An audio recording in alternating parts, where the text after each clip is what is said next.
it's a conundrum I have never understood.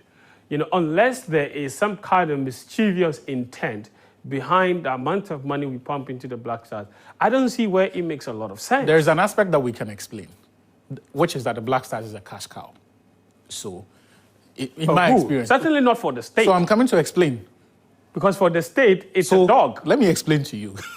A number of people, it's a dog. A number of people around the team. So when there is time for an AFCON or a World Cup, that is when your constituency executives of the political parties, that is when your members of parliament of the political parties get to reward the people who toiled for them to come to power.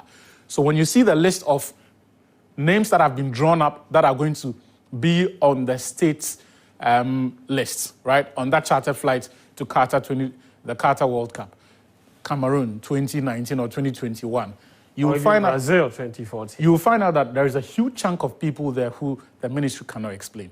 Now, I've been on that list before. 2022 World Cup, I was part of that. Journalists have been on that list. Under no circumstance will I agree or support the idea to fund any journalist to any tournaments. It shouldn't be happening. It shouldn't be happening. But we do this to legitimize the other things we cannot justify. Of course. Yes. So they'll put a journalist list there and then call Fentuo Tahiru. They'll call Muftao. So from Media House A, Media House B, put them on that list.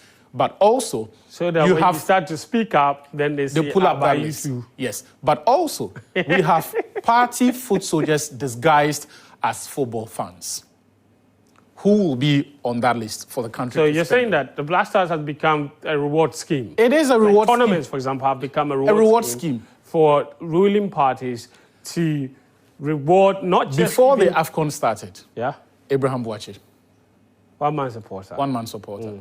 He went on rampage. He called the sports minister a boy. Why? Because his bread was being taken away from him. What's his bread? The gig of getting the supporters to go and support the country.